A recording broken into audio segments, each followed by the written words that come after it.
Vieni iš pirmųjų renginius nepriklausomybės dienai paminėti pradėjo rajono vidurinių ir pagrindinių mokyklų moksleiviai. Moksleivių parlamento ir rajono savivaldybės pakviesti jie atvyko pasivaržyti tarpusavyje dėl prizų moksleivių kolektyvams, geriausiai rikiuotėje perteikusiems nepriklausomybės dienos dvasią. Apie būsimą renginį nemažai buvo diskusijų Respublikos žiniasklaidoje, kadangi įvairių politinių partijų bei visuomenės organizacijų atstovai savaip interpretavo jo idėją. Buvo užsimenama apie savotišką grįžimą į senus, pionieriškais kaklaraiščiais puoštus laikus. Tačiau renginio iniciatoriai atlaikė įvairiapusį spaudimą ir Pasvalio rajono savivaldybės kieme renginys vasario 16-osios dvasia įvyko. Nors dalyvavimas renginyje nebuvo privalomas, į organizatorių kvietimą geranoriškai atsiliepė beveik visos rajono vidurinės ir pagrindinės mokyklos. Trispalvės, tautinė atributika, originalų šventiniai aksesuarai, skanduotės ir pakili šventinė nuotaika visą popietę nepaliko miesto centro.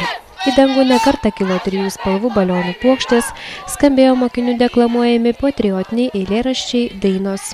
Didinga istorija mūsų tautos! Didinga istorija mūsų tautos! Kasdieną gyvenimui duoda jėgos! Kasdieną gyvenimui duoda jėgos! Didžiuokimės to, kad mes esam lietuviai! Didžiuokimės to, kad mes esam lietuviai!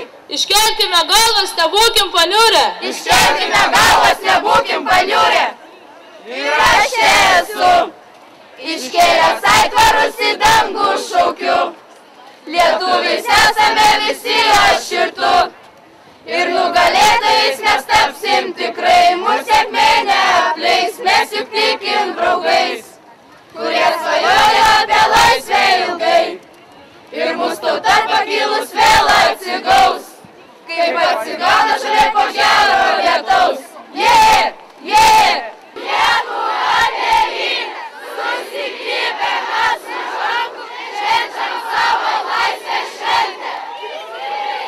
Visam Lietuva, laisva!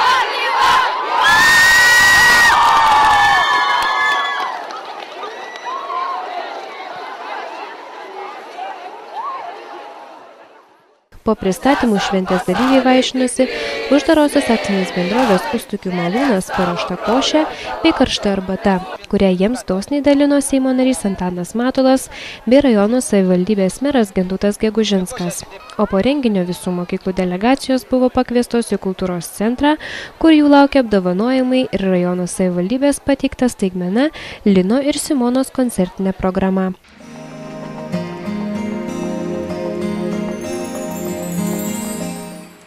Šeštadienį vasario 17 dieną po mišių Pasvalio bažnyčioje į miesto centrinę aikštę visus pakvietė reprezentacinio vidaus reikalų ministerijos pučiamųjų instrumentų orkestro atliekamų kūrinių garsai. Miesto gyventojai ir svečiai turėjo galimybę sudalyvauti paminklo Lietuvos laisvės gynėjams atidengimo iškilmėse. Paminklas buvo pastatytas bažnyčios Šventoriaus ir Vytauto Didžiojo aikštės ribose, toje vietoje, kur pokario metais buvo sovietinių okupantų nukankintų ir nužudytų laisvės gynėjų kūnai. Šiandien mes visi čia sustingome rimtyje ir susikaupime.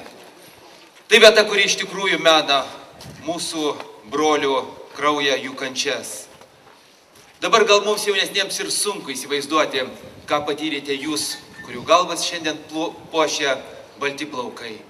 Bet jūs išlaikėte, jūs praėjote Sibiro lagerius, jūs ant savo rankų atnešėte mums laisvę ir nepriklausomybę. Jūs išgelbėjote mus. Šiandien mes atidengsime paminklą toje vietoje. Ir aš tikiu, kad pasvaliečiai, jaunoji karta, praeidami čia sustos ir akimirkai susimastys. Susimastys apie tuos, kurie iškovojo Lietuvai laisvę ir nepriklausomybę. Paminklą pašventino Pasvalio Švento Jono Krikštytojo bažnyčios dekanas Algis Neverauskas. Nuaidėjus Lietuvos Respublikos himnui, miesto padangę sudrebino 3 karių savanorių šautuvų salvės – už Lietuvą, už Pasvalį ir už partizanus. Naujojo paminklinio kryžiaus atsiradimo istoriją priminė Lietuvos Respublikos Seimo narys Antanas Matulas. Keletą metų mes puoselėjome tą mintį ir praeitais metais dar kartą kreipėmės kartu su Arūnu Grūšu, skulptoriumi šito paminklo, į dekaną, ar jis sutiktų paaukoti dalį bažnyčios Šventoriaus žemės šitam kilniam tikslui Ir kaip buvęs dekanas Jonas Balčiūnas, taip ir dabartinis Algis Neverauskas maloniai iš karto sutiko ir leido paminklą statyti šitoje vietoje. Buvo sukurta iniciatyvinė grupė, į kurią įėjo tremtinys Antanas Šleivys, Antanas Sudavičius, Arūnas Grūšas, architektas Kęstutis Klevečka, rajono meras Gintas Gegužinskas ir kaip matote, paminklas, puikus paminklas yra. Baigdamas jaunesniosios kartos vardu, Seimo narys padėkojo visiems, kas išsaugojo Lietuvą ir iškovojo laisvę. Paminklo autorius, skulptorius Arūnas Grušas supažindino su seniai planuotos idėjos įgyvendinimo etapais bei ąžuolo skulptūroje įamžintais simboliais.